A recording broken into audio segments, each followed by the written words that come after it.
మనసారా ఆయన మన ఇంట్లో పెట్టుకొని ఆరాధన చేసుకుందాం. ఓడిపోనివ్వడు యేసయ్యా, ఓడిపోనివ్వడు, ఓడిపోనివ్వడు యేసయ్యా, ఓడిపోనివ్వడు. ఓటమి తప్పని రోజైనను ఓడిపోనివ్వడు, జారిపోయిన స్థితి అయినను ఓడిపోనివ్వడు, ఓడిపోనివ్వడు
హల్లెలూయా.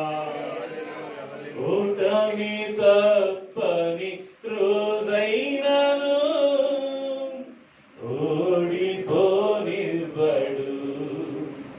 చేజారిపోయిన స్థితి అయినను ఓడిపోనివ్వడు. అందెమందు ఉండగా ఓపికతో సాగాలిగా, ధైర్యం ప్రభు మనలో నింపెగా, ధైర్యం ప్రభు మనలో నింపెగా, పౌరులాగా సాగాలిగా, గురియొద్దకే నీ ప్రయాణము, ఉన్నత పిలుపునకే బహుమానము, గురియొద్దకే నీ ప్రయాణము, ఉన్నత పిలుపునకే బహుమానము, సియోనులో మన స్థానము సుస్థిరము, సియోనులో మన స్థానము సుస్థిరము. ఓ సిగ్గుపడనీయడు యేసయ్యా, సిగ్గుపడనీయడు. ఎవ్వరు మౌనంగా ఉండదు. సిగ్గుపడనీయడు యేసయ్యా, సిగ్గుపడనీయడు. హీన స్థితిలో మనమున్నను సిగ్గుపడనీయడు. ఆశలు అనగారిపోయినను సిగ్గుపడనీయడు. అందరూ హీనముగా చూచినను సిగ్గుపడనీయడు. ఓడిపోనివ్వడు యేసయ్యా, ఓడిపోనివ్వడు, ఓడిపోనివ్వడు యేసయ్యా, ఓడిపోనివ్వడు. నాన్నవారే కాదనగా రక్త సంబంధులై వెలకట్టారుగా, బానిసను చేసి అమ్మారుగా, యోసేపును చూశాడుగా. నాన్నవారే కాదనగా రక్త సంబంధులై వెలకట్టారుగా, బానిసను చేసి అమ్మారుగా, యోసేపును చూశాడుగా. తోడుండెనన్న వాగ్దానము, రాజుల ఎదుటే తనకు సన్మానము, తోడుండెనన్న వాగ్దానము, రాజుల ఎదుటే తనకు సన్మానము, మహాచక్రవర్తి క్రీస్తు మదిలో స్థానము. హల్లెలూయా. మహాచక్రవర్తి క్రీస్తు మదిలో స్థానము. హల్లెలూయా.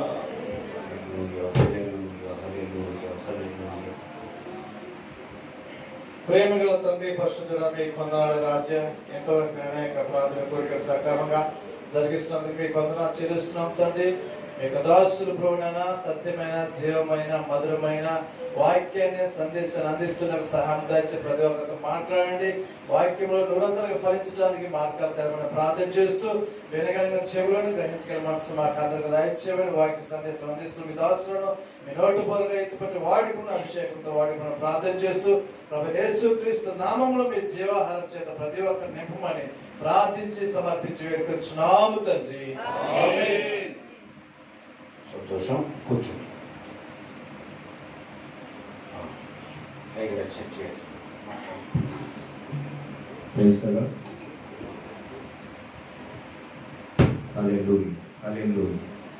మన మధ్యలో దైవజనులు గారు ఉన్నారు.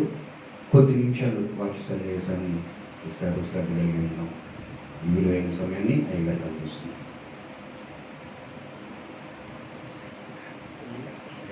ప్రైజ్ ది లార్డ్, హల్లెలూయా. దేవునికి మహిమ, ఘనత, ప్రభావాలు కలుగునుగాక. ఆమేన్. ప్రభునందు ప్రియ దేవుని బిడ్డలారా, ఈ రాత్రి ఈ ప్రార్థన టీంలో ఉన్న ప్రతి సేవకుల్ని ప్రేమించి మమ్మల్ని ఆహ్వానించిన దైవజనులు సతీష్ గారికి, వారి కుటుంబానికి, సంఘ బిడ్డలందరూ కూడా మీ అందరికి వందనాలు. దేవుని స్తోత్రం. ఈ రాత్రి మరి కూడా సేవకులు చక్కగా విజ్ఞాపన చేయటం, విజ్ఞాపన ప్రార్థన అండి బలమైనది. హల్లెలూయా. విజ్ఞాపన ప్రార్థన బహు బలము గలదై అని బైబిల్ ఉంది. కాబట్టి మన కోసం మనం చేసుకునే ప్రార్థన వేరు, మన కోసం ఇతరులు చేసే ప్రార్థన అది చాలా బలం కలదండి. దేవుడి స్తోత్రం. కాబట్టి ఈ రాత్రి చేయబడిన ప్రతి ఒక్క ప్రార్థనకు దేవుడు జవాబు అనుగ్రహించును గాక. ఆమేన్. పరిశుద్ధ గ్రంథంలోంచి కొన్ని మాటలు, క్లుప్తంగా కొన్ని మాటలు, ఎందుకంటే గొప్ప దైవజనులు ఇక్కడ ఉన్నారు. అయినప్పటికీ అల్పుడు నన్ను కొద్ది నిమిషాలు వాక్యాన్ని అందిస్తాకి దేవుడు నాకు ఇచ్చిన అవకాశాన్ని బట్టి మొట్టమొదట దేవునికి మహిమ కలుగును గాక. ఆమేన్. పరిశుద్ధ గ్రంథంలోంచి మొదటి సమూయేలు గ్రంథం, పరిశుద్ధ గ్రంథంలోంచి మొదటి సమూయేలు గ్రంథం 17వ అధ్యాయము. మొదటి సమూయేలు గ్రంథం 17వ అధ్యాయము 32వ వచనం 33వ వచనం ఒకసారి చదవండి. ఈ ఫిలిష్తీయుని బట్టి ఎవరి మనసు కృంగ నిమిత్తము లేదు, నీ దాసునైన నేను వానితో పోట్లాడుదునని దావీదు సౌలుతో అనగా, సౌలు ఈ ఫిలిష్తీయుని ఎదుర్కొని వానితో పోట్లాడుటకు నీకు బలము చాలదు, నీవు బాలుడవు, వాడు బాల్యము నుండి యుద్ధాభ్యాసము చేసిన వాడని దావీదుతో అనేను. చిన్న ప్రార్థన. పరిశుద్ధుడ, ప్రేమ గల దేవా, మీ స్తోత్రాలు. ఈ రాత్రి మీ దాసుని ప్రేమించి, సంఘ బిడ్డలందరిని ప్రేమించి కొద్ది నిమిషాలు మీ నామమును పాటల ద్వారా కనపరిచారు. మీ స్తోత్రాలు. కొన్ని అంశాలు ప్రార్థన విజ్ఞాపన చేస్తుండగా అవన్నీ కూడా మీరు ఆలకించినందుకు మీ స్తోత్రాలు. కొద్ది నిమిషాలు ప్రభువా, నీ బిడ్డలైన నాతో మీరు మాట్లాడబోతుండగా ఒక మనుషుని మాట ఎవరికి ప్రయోజనం కలగదు. ఒక మనుషుని మాట మనుషునికి బాధ కలిగిస్తుంది. దేవా, మీ మాట ఆదరిస్తుంది, మీ మాట మాకు బలాన్ని ఇస్తుంది, నీ మాట కృంగిన వారికి ధైర్యం ఇస్తుంది. దేవా, మీ మెల్లనైన స్వరముతో నాతో మాతో మీరు మాట్లాడి మమ్మల్ని అందరూ బలపరచండి. యేసు నామములో ప్రార్థిస్తున్నాము తండ్రి, ఆమేన్. ప్రియ దేవుని బిడ్డలారా, ఇక్కడ మనం చదివిన లేఖన భాగమును మనం ధ్యానం చేస్తే ఇజ్రాయేల్ ప్రజలుకి మొట్టమొదట రాజు సౌలు. ఆ సౌలు ఫిలిష్తీయుని చూసి భయపడిపోతున్నాడు, ప్రజలు కూడా భయపడిపోతున్నారు. స్తోత్రం. ప్రజలు కొన్ని లక్షల మంది ఉన్నారు. ఇన్ని లక్షల మంది గొల్యాతు అనే ఫిలిష్తీయుని ఒక్కడు చూసి భయపడిపోతున్నారు. గమనించాలి, మనకున్న సమస్యను చూసి ఈరోజు ఎంతో మంది భయపడేవారు లేకపోలేదు, సమస్యను చూసి భయపడేవారు లేకపోలేదు. ఈ సమస్యను నేను జయించగలుగుతానా, ఈ సమస్య ద్వారా నాకు ఏ అవమానం వచ్చిందో, ఈ సమస్య ద్వారా ఏ విషయంలో నేను కృంగిపోవాల్సి వస్తుందో చెప్పి సమస్యను చూసి భయపడే వాళ్ళు అనేక మంది ఉంటారు. రాజుతో సహా భయపడిపోతుంటే ప్రజలు భయపడిపోతున్నారు. రాజు భయపడిపోతే మరి ప్రజల సంగతి ఏంటి? ఒక కుటుంబ యజమానిగా సమస్యలంగా చూసి భయపడితే మరి బిడ్డలు ఏమైపోతారు? వారు భయపడిపోతారు. ఒక కుటుంబ యజమానిగా ధైర్యం ఉంటే బిడ్డలందరూ ధైర్యపరచవచ్చు. ఈ రాత్రి ఎన్నో కుటుంబాలు సమస్యను చూసి భయపడుతున్నారు. సమస్యను చూసి భయపడితే మన జీవితాలు ఎప్పుడు కూడా విజయం పొందలేము. హల్లెలూయా. అయితే ఒక రోజున దావీదు గారి తండ్రి పేరు యెష్షయి.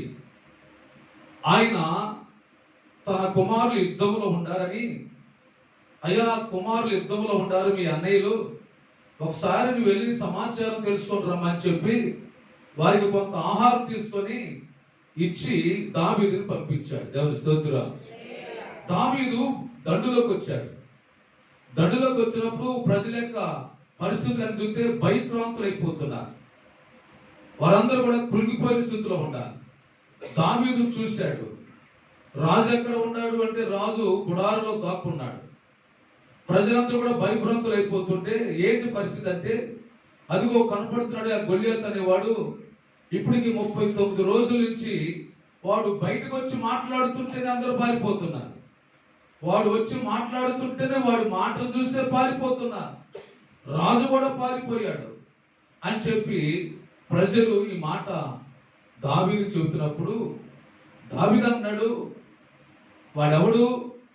గొల్లియాతు కదా, సున్నతి లేని ఫిలిష్తీయుడు కదా. మనమందరం ఎవరమే? జీవము కలిగిన దేవుని సైన్యము. మనమందరం ఎవరమే? జీవము కలిగిన దేవుని సైన్యము. హల్లెలూయా. దేవుడు మన పక్షాన ఉన్నాడు కదా, దేవుడు మనతో ఉన్నాడు కదా. మనతో ఉన్నప్పుడు వాడు చూసి భయపడతావేంటి? ప్రియా దేవుడు, ఈ రాత్రి నీ జీవితంలో ఆలోచిస్తే యేసు ప్రభువారు శరీరధారిగా జీవించిన దినాల్లో ఆయన ఒక మాట చెప్పాడు. సముద్రపు దరికి వచ్చినప్పుడు అక్కడ అనేక దోణులు ఉన్నాయి, కానీ ఆయన ఒక చిన్న దోణిలోకి ఎక్కాడంట. ఏ దోణిలోకి ఎక్కాడమ్మా? చిన్న దోణిలోకి ఎక్కాడు. ఆయన ప్రయాణం వెళ్తున్న ఆ దోణి అలల్లో చిక్కబడిపోయింది. యేసయ్య ఎక్కిన దోణి అలలతో చిక్కబడిపోయింది, అలలతో కప్పబడిపోయింది. దోణేమో చిన్నది, తుఫానేమో పెద్దది. దేవుని స్తోత్రం. గమనించాలి. అయ్యా నేను చిన్నవాడిని, నాకున్న సమస్యలు పెద్దవి. అయ్యా నా కుటుంబం చిన్నది, నాకున్న సమస్యలు పెద్దవి. అయ్యా నాకు వచ్చే సంపాదన చాలా చిన్నది, ఖర్చులు ఎక్కువైపోతున్నాయి. నిజమే, నేను ఎవరు చెప్పుకోను అనుకుంటావు, కానీ నిజమే, నువ్వు చిన్న వయసు అయితే అవ్వచ్చు, నీకు చిన్న కుటుంబం అయితే అవ్వచ్చు, నీకు వచ్చే సంపాదన కొద్దిగా అయితే అవ్వచ్చు, కానీ నీతో ఉన్నవాడు గొప్పవాడు. హల్లెలూయా. నీతో ఉన్నవాడు గొప్పవాడని సంగతి మర్చిపోవద్దు. మనం ఎంతసేపటికి మనతో ఉన్న ఆయన మర్చిపోతాం, మనతో ఉన్న దేవుడు మర్చిపోతాం. ఎంతసేపటికి నాకున్న సమస్యలు, నాకు చిన్న కుటుంబం, నాది సాలిసార్లు జీతం, నువ్వే రోజుకు 100 సార్లు చెబుతావు. హల్లెలూయా. ప్రభు పక్క నుండి సిగ్గుపడుతుంటాడు. చిన్నతోనే తుఫాను పెద్దది. ఎంత తుఫాను అయితే నీకేంటి? దోణిలో ఎవరున్నారు? యేసయ్య ఉన్నాడు. నీతో యేసయ్య ఉన్నాడు, నీలో యేసయ్య ఉన్నాడు. నీవు దేవుని కలిగి ఉన్నావు. హల్లెలూయా.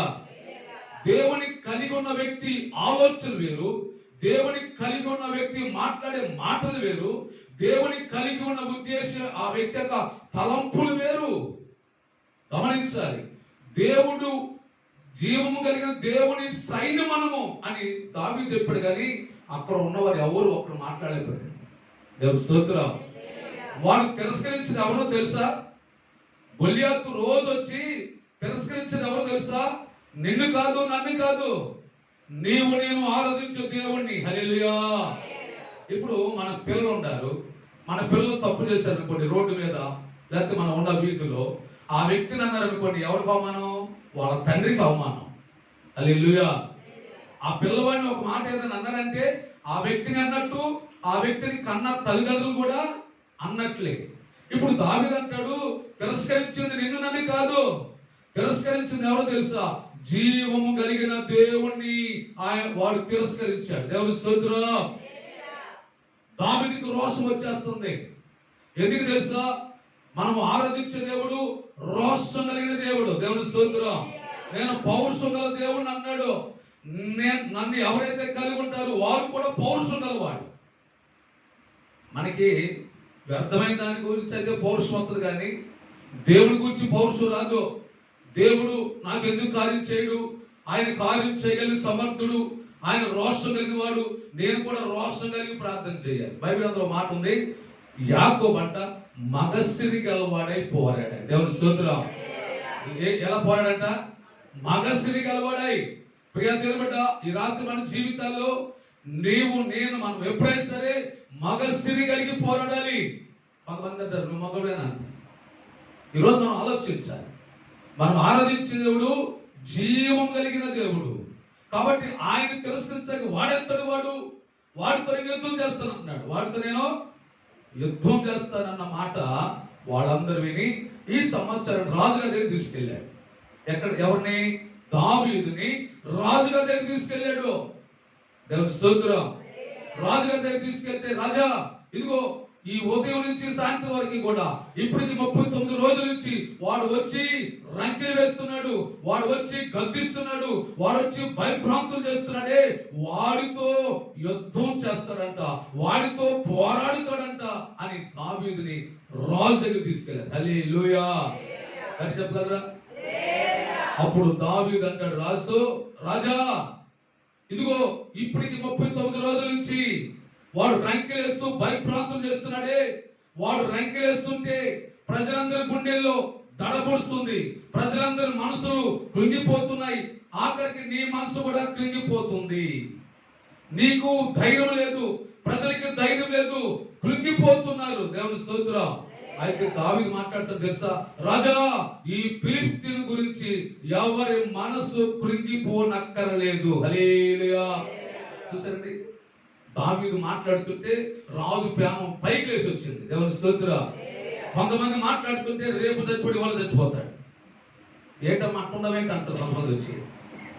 అనగానే ఏమంటది, అత్తగాడికి చూసుకుంటుంది. చాలా చిక్కిపోయామ్మా అనగానే ఇంకేమో తెలుసా, ఏంటి లేనిపోయిన రోగాలన్నీ గుర్తించుకుంటామా. దేవుని స్తోత్రం. ఎప్పుడు కూడా మనం కృంగదీసేవాడు ఉండకూడదు, ఎప్పుడు కూడా మనం బలహీనపరిచేవాడు ఉండకూడదు. అర్థం చేసుకోవాలి. ఎలాంటి వ్యక్తినైనా సరే అమ్మా ప్రభు అన్నాడు ప్రార్థన చేయి, ఆయన కార్యాలు చేస్తాడు.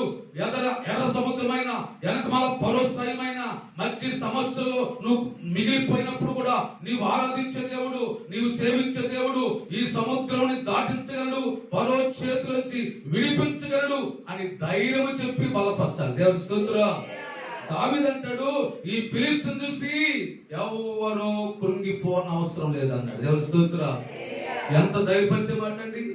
ఎందుకని దావీదు అలాంటి మాట మాట్లాడగలిగాడు? ఈ రోజు మన జీవితంలో కూడా ఎంతో మంది ప్రజలు సమస్యల్లో కృంగిపోతున్నారు, ఎంతో మంది సమస్యల్లో నలిగిపోతున్నారు. మనశ్శాంతి లేక, సంతోషం లేక, ఆదరణ లేక ఉన్న వారికి ఏం కావాలని తెలుసా? ఆదరించే మాట కావాలి. ఒక రోజున బెతనియ గ్రామంలో మరియా, మార్త వారి సహోదరులు లాజరు చనిపోతే ఎంతో మంది వచ్చి ఆదరించారు, కానీ వారికి ఆదరణ కలగలేదు. దేవుని స్తోత్రం. ఎంతో మంది వచ్చారు ఆదరించాలని, ఎంతో మంది వచ్చి వారు మాట్లాడారు, కానీ ఎవరి మాటలు వారికి ఆదరణ కలగల, ఎవరి మాటలు వారి గుండెలను వ్యాధులను తొలగించలేకపోయింది. యేసు వచ్చుతున్నాడని సంగతి విని మార్త తెప్పరిల్లిపోయింది. దేవుని స్తోత్రం. ఈ రాత్రి ప్రియ దేవుని బిడ్డ, ఎంతమంది వచ్చినా నీకు ఆదరణ కలగదు, ఎంతమంది వచ్చినా నీకు ధైర్యం కలగదు, కానీ ధైర్యపరిచేది ఎవరు తెలుసా? మనం ఆరాధించే దేవుడు, ఆయన పేరు ప్రభు అయిన యేసు. దేవుని స్తోత్రం. ఆయన మాత్రమే నిన్ను ఆదరించగలిగిన వాడు, ఆయన మాత్రమే నిన్ను ధైర్యపరచగలిగిన వాడు. కాబట్టి ఈ రాత్రి ప్రియ దేవుని బిడ్డ, దావీదు పలుకుతున్న మొట్టమొదటి మాట తెలుసా? ఈ ఫిలిష్తీయులను బట్టి ఎవరి మనసు కృంగిపోని అవసరం లేదు అన్నాడు. దేవుని స్తోత్రం. అప్పుడు సౌలు అంటాడు, అదేంటి నాయనా నువ్వు చెప్పే మాట బాగానే ఉంది, ఒక పక్క బాగానే ఉంది, కానీ వాడు చిన్నప్పటి నుంచి ఏంటంట, చిన్నప్పటి నుండి మనం మాట్లాడేటప్పుడు అండి ఎవరైతే మాట్లాడాలి? మన దేవుడు గొప్పవాడండి. నెబుకద్నెజరు రాజు ఒక బొమ్మ నిలబెట్టి ఆ బొమ్మకు మొక్కకపోతే వారిని తీసుకెళ్లి అగ్నిగుండంలో పడేస్తామని ఒక ఆజ్ఞ జారీ చేస్తే అందరూ మొక్కేస్తున్నారు. కానీ షడ్రకు, మిషకు, అబ్దుల్గోలు అన్నారు, మేము మొక్కటానికి, మేము ఆరాధిస్తాకి మా దేవుడు బొమ్మ కాదు, మా దేవుడు మా దేవుడు బొమ్మ. ఎంతమంది ఇళ్లలో యేసు ప్రభు బొమ్మ ఉండదండి? యేసు ప్రభు బొమ్మ, అది బొమ్మ అండి. బొమ్మలో జీవం ఉండదు. చాలా మంది తెలియక యేసు ప్రభు బొమ్మ పెట్టుకొని యేసయ్యా అంటాడు, అది బొమ్మ. యేసయ్యలో జీవం ఉన్నది. హల్లెలూయా.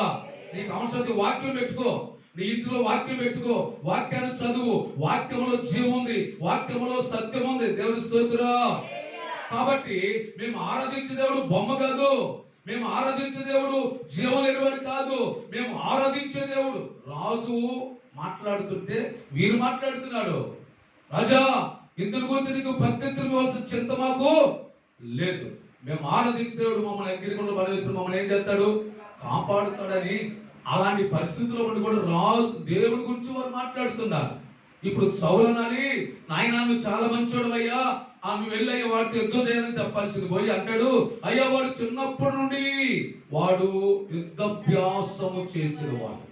ఏం చేసినాడంట, చిన్నప్పటి నుంచి యుద్ధాభ్యాసం చేసిన వాడు, వాడు మంచి నేర్పడగలిగిన వాడు, వాడు మంచి బలవంతుడు అని. ఎప్పుడు కూడా అండి దేవుడు బలవంతుడు, దేవుడు గొప్పవాడని కానీ అపవాదిని ఎప్పుడు కూడా పొగడకూడదు.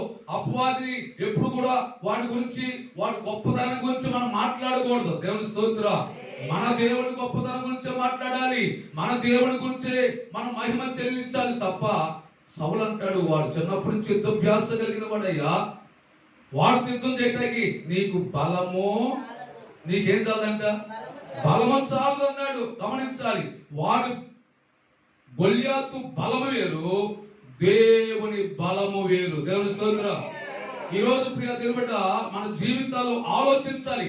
ఒక వ్యక్తిని కొట్టాలంటే 10 మంది తీసుకెళ్లి కొట్టేసి రావచ్చు, కానీ శత్రువుని కొట్టాలంటే 10 మంది కాదు, 20 మంది కాదు. మనమందరికి కావాల్సింది మనుషుల బలం బట్టి కాదు, దేవుని బలమును బట్టి. దేవుని స్తోత్రం. ఏ బలం బట్టి? దేవుని బలాన్ని బట్టి. ఇప్పుడు వాస్తవంగా సతీష్ అయ్య గారు కొన్ని విజ్ఞాపనలు ప్రార్థన చేశారు, మీరు అందరూ కలిసి చేశారు, సేవకులు చేస్తున్నారు, ఇంకా సేవకులందరూ పిలిచారు. వీళ్ళందరూ చేసిన ప్రార్థనలు, మేమందరూ చేసిన ప్రార్థనలు, ఈ ప్రార్థన వల్ల ఏం పెరిగింది? బలము పెరిగింది. దేవుని స్తోత్రం. ఎప్పుడైతే బలము పెరిగిందో సమస్య బలహీనమైపోతుంది. దేవుని స్తోత్రం. ఏ బలము పెరగాలి? దేవుని బలము పెరగాలి. అంతేకాని మనం ఏదో 100 మందిని పిలుచుకొచ్చాం అనుకోండి, సమస్య అనేది బలహీనం కాదు. దేవుని స్తోత్రం. సౌలు అంటాడు, అయ్యా నువ్వు చిన్నవాడివి, నీ బలము చాలదు అని చెబుతున్నాడు. ఏ బలము? దావీదు దగ్గర బలం అని తెలుసా? దావీదు బలాన్ని బట్టి కాదు. బైబిల్ గ్రంథంలో ఫరో బలము వలన మనకన్నా సిగ్గే కలిగింది అంటండి.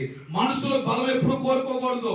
దావీదు అంటాడు, మనుషులను నమ్ముకున్న కంటే యెహోవాను నమ్ముకునుట మేలు అంటే అర్థం తెలుసా? మనుషుల బలాన్ని ఆశ్రయించడానికంటే దేవుని బలం ఆశ్రయిస్తే మేలు.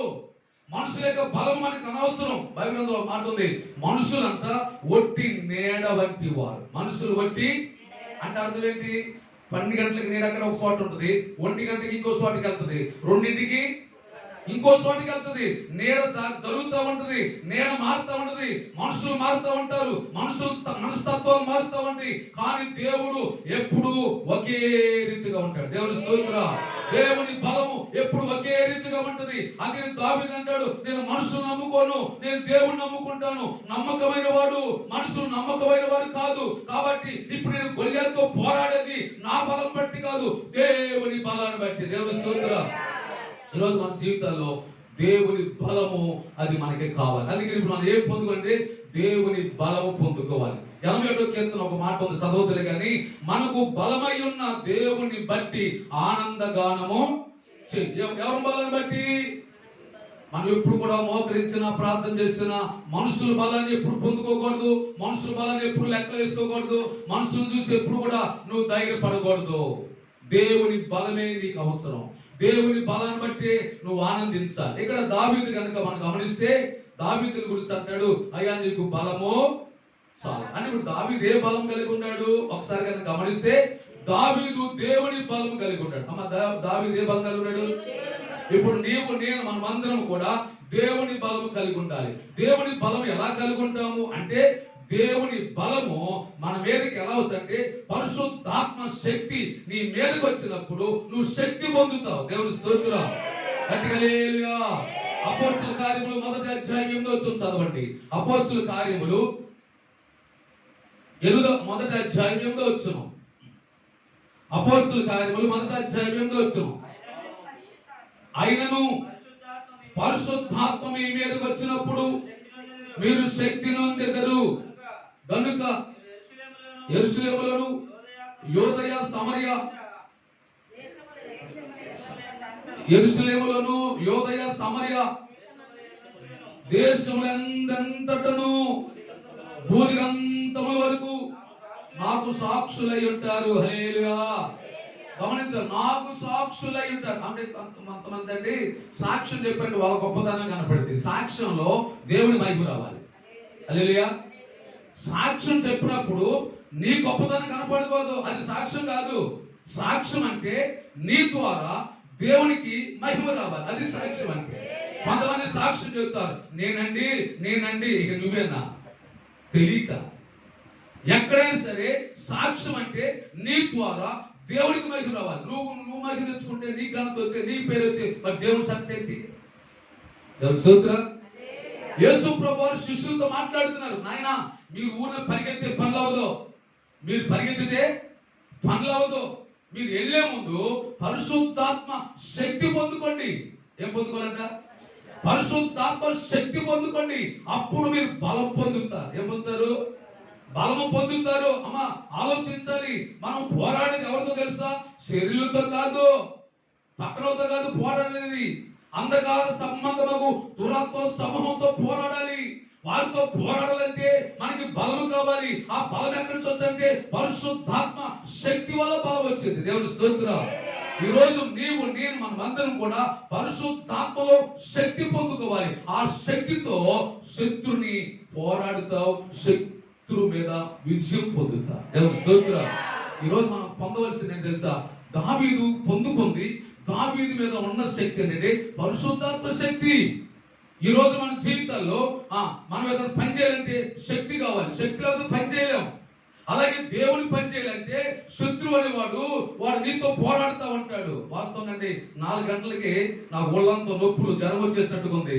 ఈ రోజు నేను ఈ పూట రాలేనని చెప్పి చెబుదామని ఇంకో గంట చూద్దాం, గంట చూసిన తర్వాత అప్పుడు ఆ మాట చెబుదామని అనుకున్నా. కానీ దేవుడు మహాకృప బట్టి దేవుడు నాకు ఆరోగ్యం ఇచ్చి నన్ను నడిపించాడు. దేవుని స్తోత్రం. వాస్తవంగా అయితే వచ్చే పరిస్థితి అయితే కాదు, లేదు.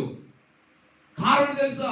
మనము దేవుని పని చేసేయాలన్నా, నువ్వు పాట పాడాలన్నా, నువ్వు ప్రార్థన చేయాలన్నా, వాక్యం బోధించాలన్నా ఎవరితో పోరాటం తెలుసా? శత్రువుతో. హల్లెలూయా. ఎవరితో? శత్రువుతో పోరాటం. అందుకని ఆ శత్రువును జయించాలంటే నీవు పరిశుద్ధాత్మలో శక్తి పొందాలి. పరిశుద్ధాత్మలో శక్తి పొందాలి. ఇప్పుడు పరిశుద్ధాత్మ దేవుడు ఎవరి దగ్గర పొందాడు తెలుసా? డాంబికంగా నేను మంచి పాటగారిని, నేను బాగా వాక్యం చెప్పగలను, నేను కనుక నిలబడితే అన్నట్టు అలాంటి వారి మీదకి పరిశుద్ధాత్మ దేవుడు రాడు. హల్లెలూయా. పరిశుద్ధాత్మ దేవుడు ఎవరి దగ్గరికి వస్తాడంటే నీవు విరిగి నలిగిన మనసు కలిగి, నువ్వు దీనత్వం కలిగి, నువ్వు జీరో అయిపోవాలి. ఏమైపోవాలి?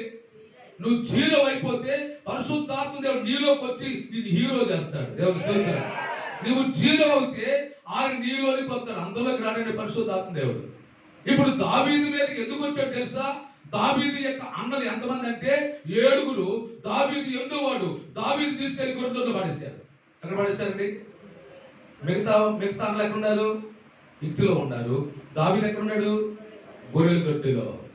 గొర్రెల దొడ్లో పగలంతా గొర్రెలు మేపాలి, రాత్రి గొర్రెల దొడ్లో కాపలా కాసుకోవాలి. ఇక ఆయనకంతా కూడా ఇంటితో పని లేదు, లోకంతో పని లేదు. ఆయనకంతసేపు గొర్రెలు గొర్రెల దొడ్డి అంతే. హల్లెలూయా. అన్నలు దావీదుని వేరు చేశారు. అన్నలు ఇంటి నుంచి దావీదుని వేరు చేసి, అరే నువ్వు ఎందుకు పనికిరాని వాడురా అన్నాడు. హల్లెలూయా. మనకేమో అన్ని ఘనతలు కావాలి, గొప్పతనం కావాలి, పేరు కావాలి. పరిశుద్ధాత్ముడు దేవుడు అన్నాడు, నీకు పేరు ప్రఖ్యాత కావాలి, నేను నీలోకి రానయ్యా అన్నాడు. హల్లెలూయా. దావీదు గొర్రెల దొడ్లోకి వెళ్ళాడు. దావీదు గొర్రెల దొడ్లో గొర్రెలు మేపుతున్నాడు. అన్నలారా మీరు నాకు అన్యాయం చేశారా, నన్ను తీసుకొచ్చి ఇక్కడ పెట్టారా, దేవుడు ఎప్పటికైనా నాకు న్యాయం తీరుతానని ఎప్పుడు సనగల కొనగల. దేవుడు దావీదుని ఏ స్థితిలో ఉంచాలనుకున్నాడు, దావీదు అదే స్థితిలో ఉండడానికి ఇష్టపడ్డాడు. హల్లెలూయా. నువ్వు కూర్చోటానికి దేవుడి స్పందన కూర్చొని అంతే. నువ్వేదో పాట పాడాలని, నేనేదో ప్రసంగం చేయాలని, లేకపోతే నేనేదో అనుకోవాలని నువ్వు కనపడనుకోకూడదు. దేవుడు నిన్ను ఎలా ఉంచాలనుకున్నాడు అక్కడ ఉంటేనే పరిశుద్ధాత్మ నీలోకి వస్తాడు. హల్లెలూయా. దేవుడి ఆలోచన వేరు, నీ ఆలోచన వేరు ఉన్నప్పుడు ఎంతకాలం మనం పోరాడతాం కానీ విఫలమైపోతాం, సఫలం కాలేవండి. దేవుని స్తోత్రం. ఇప్పుడు దావీదు దేవుని శక్తి పొందుకోవడానికి ఎక్కడ పొందుకున్నాడు? ఇంట్లో ఉంటే పడుకున్నాడా? గొర్రెలు దొడ్డిలో ఉంటే పొందుకున్నాడా? తగ్గించుకుంటే పొందుకున్నాడా? దేవుని స్తోత్రం.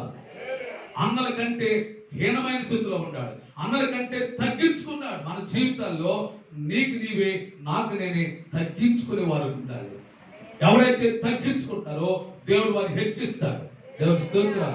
కాబట్టి ప్రియ దేవుడి రాత్రి మన జీవితాలు ఆలోచిస్తే, గొర్రెల దొడ్డిలో ఉన్న దావీదు దేవుని ఆత్మను పొందుకున్నాడు, దేవుని శక్తిని పొందుకున్నాడు. ఒక మాట చూడాలి ఒకసారి. మొదటి సమూయేలు గ్రంథం 16వ అధ్యాయము, మొదటి సమూయేలు గ్రంథం 16వ అధ్యాయము 18వ వచనాన్ని చదువుదాం. మొదటి సమూయేలు గ్రంథం 16వ అధ్యాయము 18వ వచనం. చిత్తగించు బెత్లెహేమీయుడైన యెషయా కుమారులలో ఒకరిని చూచితిని, అతడు చమత్కారముగా వాయించగలడు, అతడు బహుశూరుడును యుద్ధశాలియు మాట నేర్పరియు రూపస్యునై ఉన్నాడు, మరియు యెహోవా అతనికి తోడై ఉండెను. హల్లెలూయా. అన్నలు ఇంట్లో ఉన్న వారికి తోడుగా లేడు, కానీ గొర్రెల దొడ్డిలో హీనమైన స్థితిలో, దీనమైన స్థితిలో తగ్గించుకొని లోబడి, ప్రభువా నన్ను ఏ స్థితిలో ఉండమంటావో ఆ స్థితిలో ఉంటాను, నా పరిధి ఏంటో ఆ పరిధిలోనే ఉంటాను అనుకున్న వారితో దేవుడు తోడుకుంటాడు. హల్లెలూయా. ఇప్పుడు దావీదుకి దేవుడు తోడుగా ఉన్నాడు, అతని మీదకి బలమైన అభిషేకం వచ్చింది, దేవుని శక్తి పొందుకున్నాడు, దేవుని బలం పొందుకున్నాడు దావీదు. దేవుని స్తోత్రం. అందుకనే ఇప్పుడు దావీదంట వీణ వాయించగలిగిన వాడు, చమత్కారంగా వాయించగలుగుతుంటే దురాత్మలు కూడా పారిపోతున్నాయండి. దేవుని స్తోత్రం. దురాత్మలు గడగడ వణికిపోతాం, పారిపోతున్నాయి. ఎందుకంటే దావీదులో పరిశుద్ధాత్మ శక్తి ఉంది కాబట్టి. దేవుని స్తోత్రం. ఇప్పుడంట సౌలు దురాత్మతో బంధించబడి ఉంటే, ఇప్పుడు దావీదుని తీసుకొచ్చి వీణ వాయిస్తుంటే సౌలు ఉన్న దురాత్మలన్నీ వెళ్ళిపోతున్నాయి. దేవుని స్తోత్రం. కాబట్టి మన జీవితంలో ఆలోచిస్తే, ఇక్కడ దావీదు దేవుని అభిషేకం పొందుకున్నవాడు, దేవుని ఆత్మతో నింపబడినవాడు. అందుకని దావీదు కుమారులలో ఒకడు. ఎవరండి? యెషయా కుమారులలో. అంటే ఎవరి మీద దేవుని ఆత్మ ఎవరి దగ్గరికి వెళ్తుంది? ఎత్తుకుంటే వెళ్తుంది. పెద్దవాడు, రెండోవాడు, మూడోవాడు, నాలుగోవాడు దాటుకుంటే వెళ్తుంది. అమ్మా, ఈ రోజు నీ జీవితంలో నిన్ను దాటుకుంటే వెళ్తాడే పరిశుద్ధాత్మ. ఒకసారి ఆలోచించు. నిన్ను దాటుకుంటే వెళ్ళకూడదు. నిన్ను దాటుకుంటే పరిశుద్ధాత్మ దేవుడు ఇంకో వ్యక్తి దగ్గరికి వెళ్ళకూడదు. ఆ పరిశుద్ధాత్మ దేవుడు మొదట నీ దగ్గరికి వచ్చినప్పుడు ఆ యోగ్యత, ఆ క్వాలిటీ నీలో ఉండును గాక. ఆమేన్. హల్లెలూయా. ఇప్పుడు దావీదు ఎలుగోవాడండి. ఎక్కడి నుంచి వచ్చింది? మొదటి వాడి దగ్గర నుంచి రెండో వాడు, మూడో వాడు, నాలుగో వాడు దాటుకుంటా తల్లి నీ జీవితంలో దాటుకుంటూ వెళ్ళిపోతాడేమో ఆత్మదేవుడు. నిన్ను ప్రభు దాటుకుంటూ వెళ్ళిపోతాడేమో ఒకసారి ఆలోచించాలండి. ప్రియ దేవుడా, ఇప్పుడు దావీదు గురించి మాట్లాడుతూ యెషయా కుమారులలో ఒకడున్నాడు. దావీదు గురించి గమనించాలండి. ఒక వ్యక్తి పరిశుద్ధాత్మ పొందుకుంటే అతడు బలవంతుడిగా ఉంటాడు. అతడు దేవుని నామం బట్టంట వెలుగులోకి వస్తాడు. హల్లెలూయా. మనం అంటాం, నేను వెలుగులోకి రావాలి, నేను కనపడాలి, నా పేరు కనపడాలి, నా టాలెంట్ నో. పరిశుద్ధాత్మ దేవుడు ఏ వ్యక్తిలో ఉంటే ఆ వ్యక్తి, గొర్రెల దొడ్డిలో ఉన్న వ్యక్తి ఇప్పుడు ఇశ్రాయేలు ప్రజలకు రాజు కాబోతున్నాడు. హల్లెలూయా. మరుగులో ఉన్న వ్యక్తి ఇప్పుడు బయలుపరచబడబోతున్నాడు. కారణం తెలుసా? పరిశుద్ధాత్మ దేవుడు మరుగులో ఉండవు కదా, ఇక నువ్వు మరుగులో ఉంటావు, గుర్రురా బయటికి రా. దేవుని స్తోత్రం. ఇప్పుడు నీ వెలుగులోకి తీసుకొచ్చిన ఎవరు తెలుసా? పరిశుద్ధాత్మ దేవుడు. దేవుని స్తోత్రం. ఇప్పుడు ఎక్కడో గొర్రెల దొడ్డిలో ఉన్న దావీదుని ఇప్పుడు బయటకు వస్తున్నాడు. ఎవరు తీసుకొస్తున్నాడు? మనం బయటపడలేమండి, మనం బయటపడలేము. ఇంకొక మాట చెబుతాం మీకు. యోషువ బట్టి ఐగుప్తులో చెరసాలలో ఉన్నాడు, కొన్ని సంవత్సరాలు ఉన్నాడు. తర్వాత అండి ఫరోకు కల వచ్చింది. ఆ కలభావము ఎవరు చెప్పలేకపోయారు. హల్లెలూయా. కలభావము ఎవరు చెప్పలేకపోయారు. అప్పుడు ఆయన దగ్గర పనిచేసేవాడు ఒకడు అన్నాడు, అయ్యా ఈ చెరసాలలో ఒక ఎప్రిల్ ఉన్నాడు, అతడు కలభావం చెప్పగలడు. హల్లెలూయా. యోషువ నేను చెప్పగలను, నేను పాడగలను అనలేదండి. ఆయన చెరసాల్లో ఆయన కొన్ని సంవత్సరాలు అక్కడే ఉన్నాడు. కానీ దేవుడు ఫరోకి వచ్చిన కళ ఎవరు చెప్పలేనంతగా మర్మం ఉంది, కానీ అది యోషువ చెప్పగలడు. దేవుని స్తోత్రం అని ఒక వ్యక్తి చెప్పాడు. ఆ వ్యక్తి చెప్తే వస్తుందండి. ఈయన ఫరో, ఆయన ఎవరు? హెబ్రీయుడు. ఫరోకి హెబ్రీయుడు అంటే ఐగుప్తులకి హెబ్రీయుడికి గిట్టదు అసలు. ఐగుప్తులకి ఎబ్రిలకి గిట్టదు, కుదరదు అసలు. కానీ ఆ ఫరో అన్నాడు, యేషోబుని త్వరగా తీసుకురండి. హల్లెలూయా. యేషోబుని త్వరగా. మనం తొందరపడతాం కాదు, దేవుడే ఫరోతో తొందర పెడుతున్నాడు యేషోబుని బయట తీసుకురావడం కోసం. దేవుని స్తోత్రం. ఇప్పుడు గొర్రెల దొడ్లో ఉన్న దావీదుని బయట తీసుకొస్తున్నాడు. ఎక్కడికి తెలుసా? ఆలోచించి అర్థం చేసుకోవాలి. ఈ రాత్రి మన జీవితంలో కూడా నువ్వు పరిశుద్ధాత్మ పొందటానికి ఆరాటపడు, పరిశుద్ధాత్మ శక్తిని అనుభవించడానికి ఆరాటపడితే అప్పటి వరకు కూడా నువ్వు మరుగులో ఉండాలి, అప్పటి వరకు కూడా నువ్వు తగ్గించుకుని ఉండాలి, అప్పటి వరకు కూడా నువ్వు సున్నా అయిపోవాలంటే. హల్లెలూయా. అప్పుడు దావీదుని బయట తీసుకురావడం మొదలు పెట్టాడండి. వెలుగులోకి వచ్చేసాడు ఇప్పుడు దావీదు. అప్పుడు దాకా గొర్రెల దొడ్లో అక్కడ ఒక మాట చదవగలరా? మొదటి సమయంలో 16:18 గొర్రెల దొడ్డిలో ఉన్నటువంటి దావీదు గురించి మాట్లాడుతారు. అక్కడ చిత్తగించుము, ఒకరిని చూచింది, చమత్కారంగా వాయించగలడు, అతడు బహుశూరుడును, మాట నేర్పరియు, రూపస్తునై ఉన్నాడు, మరియు సౌలు పంపి గొర్రెల ఎద్దరున్న నీ కుమారుడను. హల్లెలూయా. గొర్రెల ఎద్ద. ఇప్పుడు వాస్తవంగా గొర్రెలు కాసి లేకుంటారంటే ఊళ్ళో ఉంటారు, ఊరు బయట ఉంటారా? ఎక్కడో ఊరు బయట పొలాల్లో అడవిలో ఉంటారు. అక్కడ ఉన్న దావీదుని బయట తీసుకొస్తున్నాడు. ఎవరు? పరిశుద్ధాత్మ దేవుడు. దేవుని స్తోత్రం. గమనించాలి, పరిశుద్ధాత్మ దేవుడు ఎక్కడో గొర్రెల దొడ్లో దావీదుని తీసుకొస్తున్నాడు. ఎక్కడికి? రాజు దగ్గర తీసుకొస్తున్నాడండి. ఈ రోజు మన జీవితాలు, మన స్థితి, మన పరిస్థితులు మారాలంటే మనం ఎంత తిప్పలు పడినా మారో కానీ మార్చగలిగేది పరిశుద్ధాత్మ శక్తి. దేవుని స్తోత్రం. ఇప్పుడు దావీదుని తీసుకొస్తున్నారు బయటికి. గమనించాలి. రెండవదిగా అతడు యుద్ధశాలి, ధైర్యవంతుడు. రెండో మాట ఏం తెలుసా? మొదటి మాట, పరిశుద్ధాత్మ దేవుడు నిన్ను మరుగులో ఉండి నీవెక్కడో అడ్డుగులో ఉన్న నిన్ను పరిశుద్ధాత్మ పైకి తీసుకొస్తాడు. దేవుని స్తోత్రం. రెండోదిగా పరిశుద్ధాత్మ శక్తి ఎవరిలో ఉంటుందో వారు ధైర్యంగా ఉంటారు. ఎలా ఉంటారండి? ధైర్యంగా ఉంటారు. వారికి ఏముంటుంది తెలుసా? ధైర్యం ఉంటుంది. వారు ఎవరు తెలుసా? ధైర్యవంతుడు. ఇప్పుడు దావీదు ధైర్యవంతుడు కాబట్టి వాడితో నేను పోట్లాడుతా అన్నాడు. ఎవరితో? గొల్యాతుతో నేను పోట్లాడతాను అన్నాడు. వాడు 9 మూరల జానుడు, వాడు హైట్ వేరు, వాడు బలవంతుడు, వాడు శక్తివంతుడు. అయినా సరే అసలు వాడు ఎదుట నిలబడి ధైర్యం ఉండాలిగా. ఈ రోజు అంటే శత్రువు అనే సాతానుతో పోరాడే దమ్ము నీకు ఉండాలి. దేవుని స్తోత్రం. శ్రమలలో కూడా నువ్వు ధైర్యంగా ఉండాలి, కష్టాల్లో కూడా నువ్వు ధైర్యంగా ఉండాలి. నువ్వు ధైర్యంగా ఉంటే నీ ధైర్యం సరిపోదు, నా ధైర్యం సరిపోదు. పరిశుద్ధాత్మ ఎవరిలో అయితే ఉంటాడో వారు ధైర్యవంతులుగా ఉంటారు. హల్లెలూయా. ఈ రోజు నీ జీవితంలో ఆలోచించి అర్థం చేసుకోగలిగితే ఇప్పుడు దావీదుకి ఎంత ధైర్యం ఉందండి. మరి ఈ రోజున నీకున్న సమస్యల ముందు నువ్వెందుకు ధైర్యం అయిపోతున్నావు? నువ్వెందుకు ధైర్యంతో నిలబడలేకపోతున్నావు? నువ్వు ధైర్యంగా నిలబడితే నీ సమస్య నీ కాలపడకు వస్తుంది. హల్లెలూయా. నువ్వు ధైర్యంగా నిలబడితే ఏ సమస్య అయినా సరే కాలపడకు వచ్చింది. ఎందుకు తెలుసా? నీలో ధైర్యం. సాతాను ఎప్పుడు కూడా అసలు ధైర్యవంతుడు కాదు, అది చూస్తాడు. ఇప్పుడు కూడా శత్రువు అని సాతానుడు అసలు ఈ ధైర్యం ఉందా లేదు అది చూస్తాడు. ధైర్యం ఉందనుకోండి, ధైర్యం ఎక్కడ ఉంటుంది? గుండెల్లో ఉంటుంది. దేవుని స్తోత్రం. అందుకే ప్రతి విషయంలో కూడా మనం ధైర్యంగా ఉండాలి. దావీదు ధైర్యంగా ఉన్నాడు. వాడి గురించి మీరు ఎవరు కూడా భయపడదు. నేను వారితో పోరాడతాను. వారితో పోరాడతాక అసలు వాళ్ళు అయినప్పుడు కూడా దావీదు ఎంత ధైర్యంగా మాట్లాడుతున్నాడు. ప్రియదేవుడా, బైబిల్లో మాట ఉంది, యథార్థవంతుల మాటలంట ధైర్యం కలిగిస్తాయి. దేవుని స్తోత్రం. యథార్థవంతుల మాటలు ఏం కలిగిస్తాయి? ధైర్యం కలిగిస్తాయి. యథార్థవంతులంట సింహము గుండె వలె ఉంటారంటే. దేవుని స్తోత్రం. ఈ రోజు మన జీవితాల్లో దావీదు బలవంతుడు కాబట్టి, దావీదు శక్తివంతుడు కాబట్టి గొల్యాతు బలవంతుల దేవుని బలము చూస్తున్నాడు. హల్లెలూయా. దావీదు దేవుని బలము చూస్తున్నాడు కానీ గొల్యాతు బలం చూస్తున్నాడు. అదే మనకున్న ధైర్యం.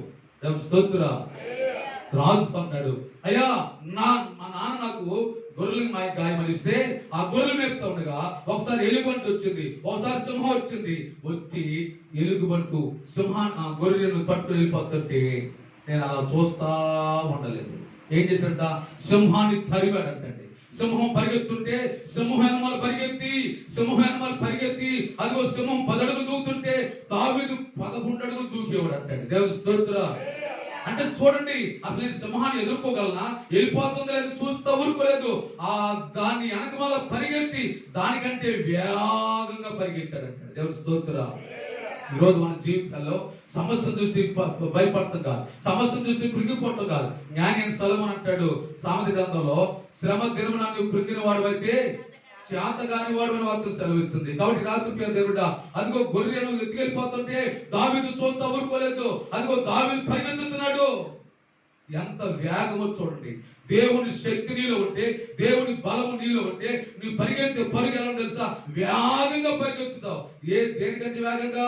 సింహం కంటే వేగంగా పరిగెత్తుతున్నావు. ఎలుగు వంటి వేగంగా పరిగెత్తుంటే గమనించాలి, అది పరిగెత్తుతుంటేనంట 1 అడుగు ఎగస్ట్రా దావీదు పరిగెత్తి దాని ఎదుట నిలబడ్డాడంట. దేవుని స్తోత్రం. దేని ఎదుట? సింహం ఎదుట నిలబడ్డాడు. సింహం ఒక్కసారి దావీదు నిలబడేపాటికి దావీదు ధైర్యం చూసి, దావీదు బలము చూసంట అది ఒక్కసారి నీరు గుండి పడిపోతుందంట. దేవుని స్తోత్రం. అడవికి రాజు నేనే, అడవికి బలవంతుడు నేనే, నాకంటే బలవంతుడు దాటి నా ముందు నిలబడ్డాడు చెప్పి దావీదు బలము చూసి, దావీదు ధైర్యం చూసి సింహము గుండె నీరు గారిపోయింది. దేవుని స్తోత్రం. పైన ఒక చెయ్యి కింద చేసి దాన్ని డోరు చీల్చివేసి గొర్రెను తీసుకొని మరలా దుడ్డులో చేర్చాడు. దేవుని స్తోత్రం. ప్రియా, ఈ రోజు నీ ధైర్యం ఏంటి? ఈ రోజు నీ బలం ఏంటి? ఈ రోజు నీ యొక్క ఆలోచనకు ఒకసారి ఆలోచించాలి. అందుకే ఈ రోజు దావీదు మాట్లాడుతున్నాడు, ఈ ఫిలిష్తీయుల గురించి ఎవరో మనసు కృంగిపోవని అవసరం లేదు. ఈ రాత్రి నీ సమస్య ఏదైనప్పుడు కూడా, నీ అవసరం ఏదైనప్పుడు కూడా, ఒకరి రాత్రి కృంగిపోయి వచ్చేవేమో, ఈ రాత్రి నా యేసు దావీదు సౌలుతో మాట్లాడుతున్నాడు, ప్రజలతో మాట్లాడుతున్నాడు. ఎవరు భయపడాల్సిన అవసరమే లేదు. మన పక్షం ఉన్నవాడు లోకంలో ఉన్నవాడిని కంటే అధికమైన బలము కలిగిన వాడు. ఆయన నమ్ముకున్న వారిని ఎన్నడూ సిగ్గుపరిచే దేవుడు కాదు. ఆయన నమ్ముకున్న వారిని ఆయన తల పైకెత్తే దేవుడు. ఈ రాత్రి అట్టి దేవుడి మీద ఆనుకుందాం, ఆధారపడదాం. అట్టి కృప దేవుడి రాత్రి మనందరి దయచేయును గాక. ఆమేన్.